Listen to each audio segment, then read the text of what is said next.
for joining us. We will start with Dave Biddle from 247. Dave. Thanks, Mike. Hi, Ryan. This past weekend was so unique for you guys because you obviously would have preferred to play the game against Maryland, but it gave you guys a chance to get a head start preparing for Indiana, and it gave you guys a chance to rest, not risk any injuries playing a game, whereas Indiana had to play a game. Just can you talk about the pros and cons of that situation for you guys? Yeah, I mean, I think the hard part is that Indiana had an opportunity to play, and now they've played for 4 straight weeks, and so they got a little bit of rhythm going. We didn't, and when you miss out on preseason, you miss out on the spring. It certainly hurts when you're not playing games. We wanted to play, and we didn't have the opportunity to do that. So we tried to do the best we can here in house to replicate games. Everything we did in practice was game rep. Try to replicate it the best we could. So it's been a challenge, but that's the season, and just trying to take it one day at a time. I want to ask you about Zach Harrison. I mean, he's a guy that's in the rotation. He's playing. Perhaps maybe isn't playing as much as some of us thought he would. Just where do things stand with Zach? What are your thoughts on him, and where is he at in his development? I think that we're rotating guys, and Zach's best football is ahead of him. He came in last year. I thought hadn't really played a lot of defensive end, and came in last year and did a nice job. And so now he's into year 2, and he's working hard. He's getting some good work in there in practice, getting better. And I think as we keep rotating and then we keep playing games more, he'll just keep getting better. Thanks, Ryan. All righty, we'll go next to Nathan Baird from Cleveland.com. Nathan. Hey, Ryan, any place in particular where you feel like the extra time off might have benefited you guys the most, or the extra preparation time as well? Probably not. I mean, you don't typically acquire as many, injuries coming out of practice than you would a game. I think that would probably be the only positive of that. And I guess, you just limit your exposure being here as opposed to traveling. Those are the only 2 positives I can think of. I guess and also your assessment of Michael Penix. I know you guys last year had sort of prepared to face him, and then he was injured and wasn't able to play. But just what are you seeing from him this season? Has there been a progression from what you saw last season, and what is allowing him to be successful? Well, I think he's really playing mistake-free. I mean, he's making a lot of plays. He keeps him on schedule. He's made some really big-time throws in tight spots. And he's fearless, and got to give him a lot of credit. Right now, he's playing almost perfectly, and so that's a big challenge for us. I think he's a very competitive player. You can tell, and he's got some really good weapons around him. Done for the most part, they've done a good job protecting him, and his receivers making a lot of plays. So when you add that all up, that's why you have a team that's 4-0 coming in here. All right, we'll go next to Clay Hall from WSYX. Clay. Brian, does the rise of Indiana point to a deeper Big Ten, or does the decline of Penn State and Michigan say that's not the case? Well, I think, Indiana deserves credit. I think Tom deserves credit. The way that they're playing right now, I mean, they're just playing really, really well. And like I said, in all 3 phases, making very few mistakes. They're playing well, and I think they're the ones that deserve the credit more than anything else. If you have to play in an empty stadium, would you rather play at noon than at 8 o'clock in the evening? Yeah, I think so. I think especially this time of year, just a little bit, the sun's on you a little bit more, and just, waiting around all day is something that none of us really love. If it's going to be a packed house in an electric environment, that's one thing. Right. But it's all the same. I think some of us prefer playing earlier. Thank you, sir. Yep. Alrighty, next up, we will go to Austin Ward, Letterman Row. Austin. Ryan, you certainly, seemed frustrated and disappointed Thursday with the cancellation. When you had conversations with the team, what did you sense was their mood and the way that they were responding to having that opportunity taken away from them? Yeah, they've handled it really well. At first they were disappointed, they were angry, and then we just went to work and kept going. We knew going into this that something like this may happen. We've seen it happen across the country, so we're not the only ones. And like we said, and like I said, is nobody feels bad for us. So we got to move on, and that's what they did. And I thought they handled it well. I think they've handled a lot of these things well, especially when you make so many sacrifices and you do things everything you can to be healthy to play in a game, and then you still don't have an opportunity to play. It's a hard pill to swallow, but the good news is it's behind us, and now we're on Indiana, and that's where all the focus is. And so to answer your question, I think they handled it very maturely, and they focused on their work and having good practice. Does it help at all, you think, that, I don't think any of us would have projected that the stakes would be this high for Indiana this week, but clearly they know what's on the line this week, and you can't just feel sorry for yourself or the East might slip away this week. Yeah, I mean, it's like that every game for us. So, whether somebody's 4-0 or 0-4, we have to win every game here. So every game's big, but, when Indiana's playing the way they are right now, it's certainly a little bit different in the fact that, this is a major challenge for us. It's a challenge every time we play a game, but the way that they're playing and the way that they've won games, our margin for error gets smaller and smaller. So, they played last week again, and they played really, really well and shut out Michigan State, created some turnovers, played well, and they've been playing really, really well. So we got to be ready to go right from the get-go, and then we got to be willing to play 4 quarters. And the whole idea is to get the game into the fourth quarter and win it in the fourth quarter. Thanks, Ryan. Yep. All right, we'll go next to Bill Landis from The Athletic. Bill. Hey, Ryan. If you go outside right now, it feels very much like late November, and I think by this point in a typical year, you expect you would know a certain amount about your team. And even if you look at your schedule, you're technically kind of halfway through it. You've only played 3 games, and I'm wondering how that might make you sort of recalibrate your evaluations of where you guys are and where you hoped you might be at this point. Yeah, it's we could probably talk about that for about an hour, Bill. I mean, you don't know about your team, but at the same time, we kind of know who we are because we just seen us go through so much adversity. We've seen the way we've responded to things, that we see the daily decisions and the sacrifices that have been made over time, the way we've stuck together.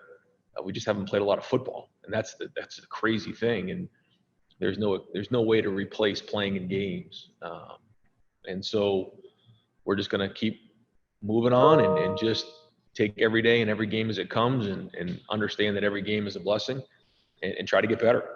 I don't know what else to say other than that. I mean, I think we do know what kind of character we have on this team, and the work ethic and the leadership and the type of people we have, and the culture is really, really strong.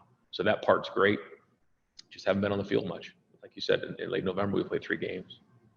Do you find yourself ever, whether you're watching film or you're on the practice field and see maybe a mistake happen and you think to yourself, like, man, that shouldn't be happening right now, then have to remind yourself, well, you know what? This guy's only played, a handful of snaps or 60, 70 snaps when typically he'd have 200 under his belt by now. Yeah, very often too, for sure. I mean, that really is something that is very different about the season. And yes, that happens. We'll go next to Mitch Stacy from the Associated Press. Mitch. Hey, Ryan. Related to some kind of questions earlier about Indiana, I think before the season, we all looked at the schedule and circled Penn State and Michigan as maybe the big games. Now you're in mid-November and you've got a top 10 matchup against Indiana, a team you beat by 40 last year. I mean, it's 2020. How unpredictable was this matchup for you that the stakes would be so high? I mean, I guess it depends on who you ask. I think if you asked Indiana, they're not that surprised. I'm not that surprised. I think they have a really good scheme on both sides of the ball. They do a good job coaching. They've upgraded their personnel.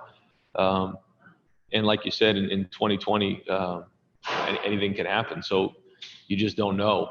So I'm not that surprised about this at all. You could see them getting better last year. They played really, really well. Last year's game maybe was, I don't know, maybe an outlier for them when you look at their body of work. And it was early in the season, and they kind of found their way as the season went on and got stronger. And plus, Penix didn't play. So you add all those things up, and here we are. All right, we'll go next to Dan Hope from 11 Warriors. Dan.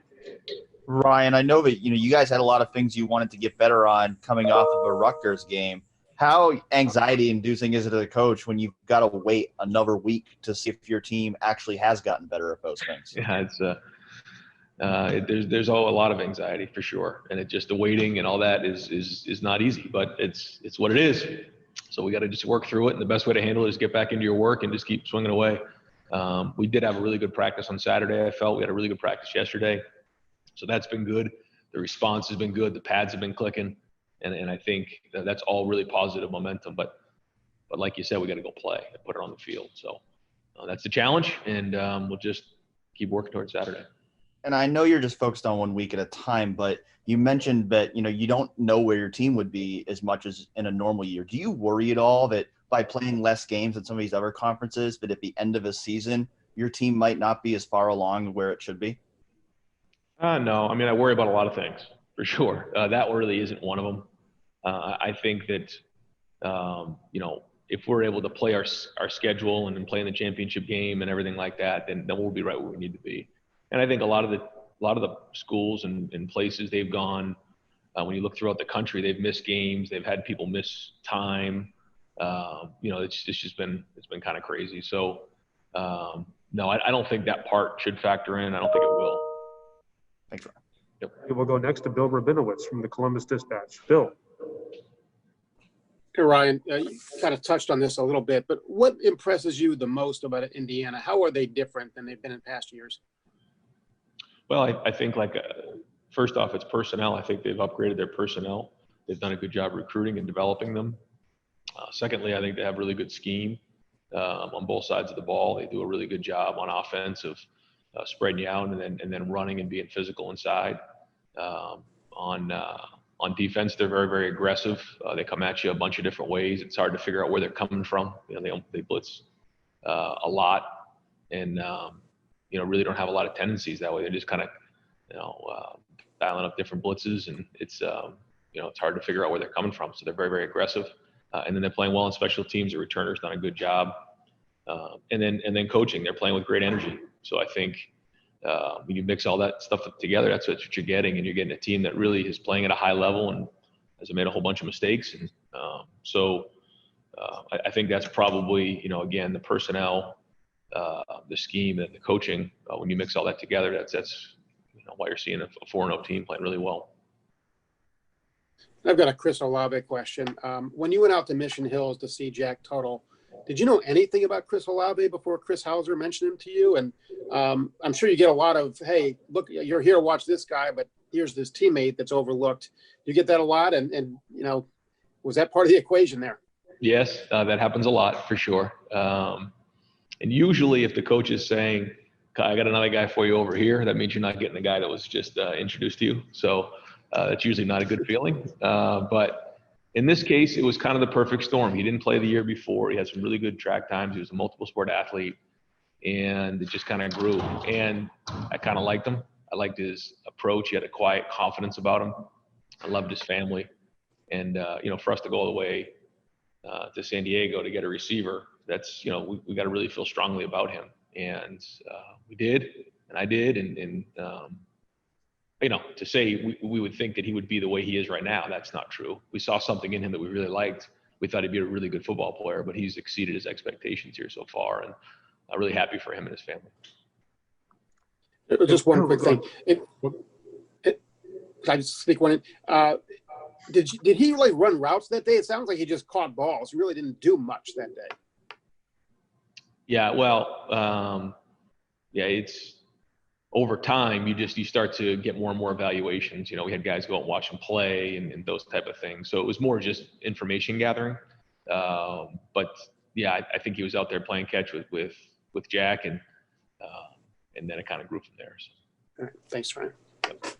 All right, next up, Doug Lesmerises, Cleveland.com. Doug. Hey, Ryan, given what Wyatt Davis and Josh Myers did last year, the level they played at, I just assumed they'd come in this year and just dominate people and blow holes open every play. Are they? How are those two guys playing? I think they've been good. I mean, I think they've been solid. I think that when you look at the first three games, been 3 different styles of defense. And I think, first off in protection, they've done very well. Justin's had a really good pocket to throw in. I think that's part of the equation here too, is Justin's poise in the pocket has a lot to do with the fact that he can stand in the pocket.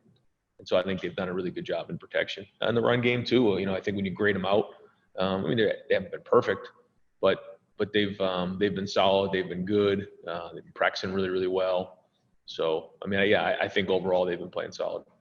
And then on the other side with Harry as a young starter on the interior of the offensive line, I think we talked about it already. He had a couple penalties in the last game, but when a young guy like that, maybe every now and then isn't making a mistake, is it technique? Is it trying to figure out who you're supposed to pick up if somebody's blitzing or if somebody's coming?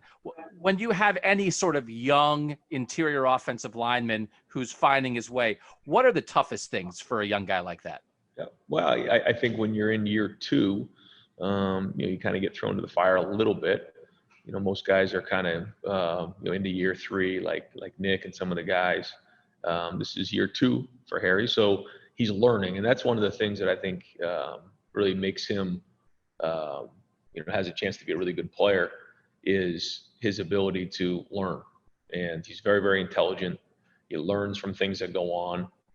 So many things that you see in a game is the first time you see it. So you can't really replicate some of the defenses that we see on game day in practice. So we see our defense, and that's over and over and over again.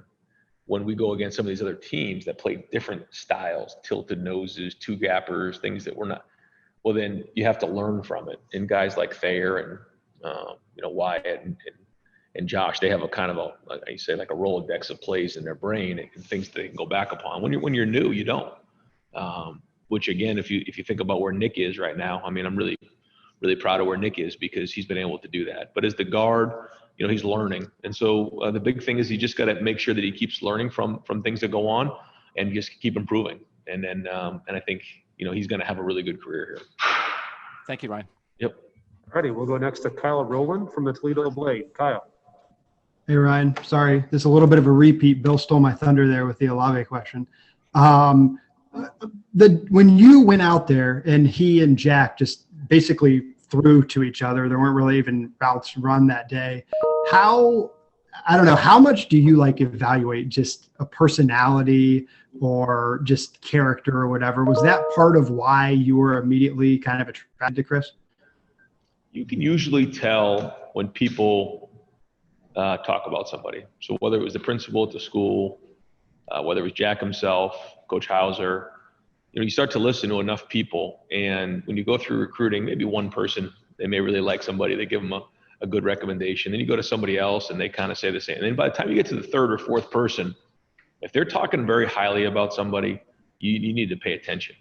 And that's what happened with Chris. It wasn't something really that we saw live at that time. It was something that piqued our interest. Then we came back and got some evaluations, watched film, learned more about him, who he was. And in recruiting, we're not really able to evaluate all that much. So we have to really rely on people's recommendations.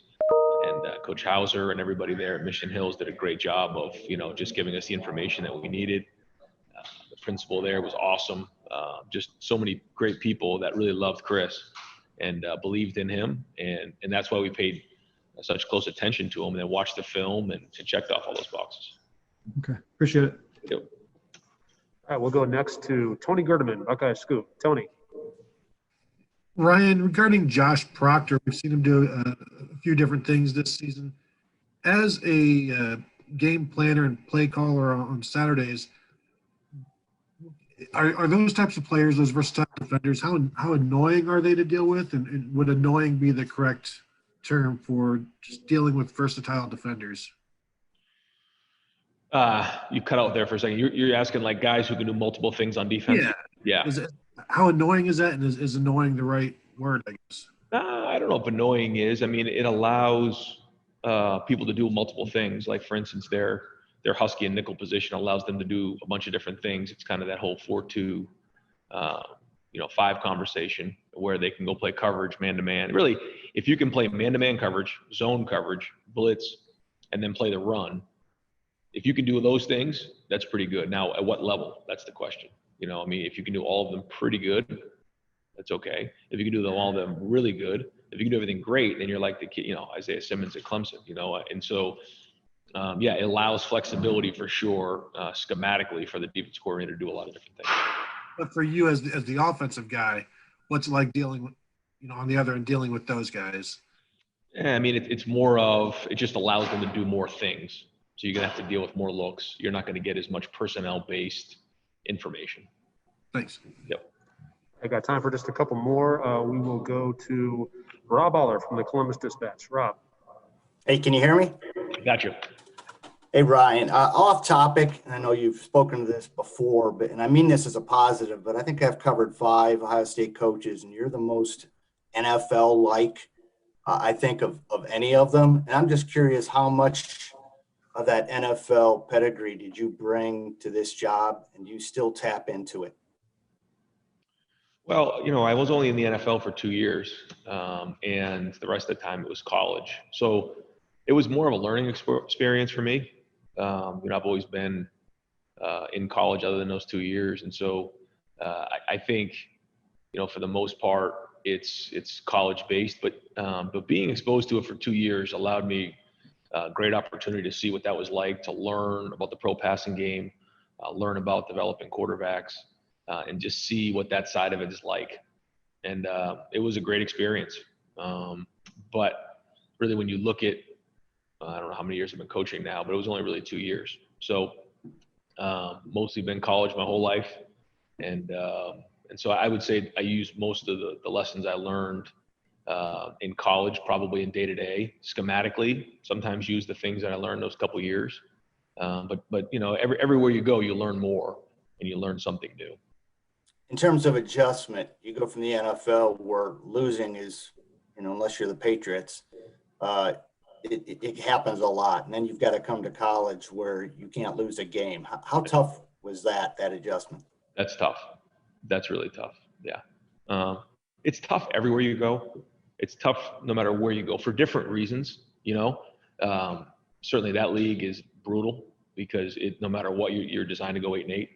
And then when you go 8-8, you know, the owner wants to know why you're 8-8. So that'd be a reason why. Well, everyone's supposed to go 8-8. That's the way the league's designed. Where, you know, here and other places, it's not that way. So every place has its own challenges. You know, we're very, very fortunate here and you know, all the different things, and we're able to recruit, you know, great young men and really talented guys and all those things. But with it, like you said, comes great expectations. So, you know, I obviously, you know, I believe this is the best place in America, the best job in America. And, you know, we get to coach the best young men. And so, you know, it's a blessing to be here every day. Time for 2 more. We'll go to Patrick Murphy, 247. Patrick. Ryan, you've talked about Indiana upgrading personnel and scheme and whatnot. I think the consistent there is Tom Allen. From getting to know him, from watching him over these last few years, what has he done to improve that program? A lot. I think it goes back to the 3 things I mentioned earlier. First off, the personnel. I think he's done a good job recruiting, identifying, you know, whether it's the people or recruits from Indiana, you know, whether it's going to get some skill players, maybe down in Florida. He's done a good job. But then also they've done a good job with their personnel developing, you know, schematically, or excuse me, you know, technique-wise, fundamentally, you know, strength and conditioning. And then I think the scheme has been excellent. And then again, coaching, you know, and how are you able to implement those things? And so in all 3 of those areas, I think he's done a wonderful job. All right, we'll wrap it up with Joey Kaufman from the Columbus Dispatch. Joey. Ryan, when you first recruited or Justin arrived here, did you expect he would be as good as far as kind of limiting turnovers and throwing as few as interceptions as he's had? He's thrown 3 in 2 years here. Yeah, I mean, certainly you don't know when you get somebody. You knew the talent, you saw the physical traits, but you don't know about all the other things that come with it. You don't know what you're going to get until they get into the game. And that's the hardest part, especially in college when you're not able to really work with quarterbacks. It's getting harder and harder. You know, in the NFL, you get to go and work them out, sit down with them, spend a day with them, put them through whatever drills you want to do. The scouts watch multiple games. We don't do that. We get film, and we're lucky to get them into camp. Maybe we'll watch them in like a spring practice. So it's a crapshoot, and so you don't know until you get them. But when Justin got here, you realize right off the bat he was special in a lot of areas, and managing the game is something I think he's just getting better and better at.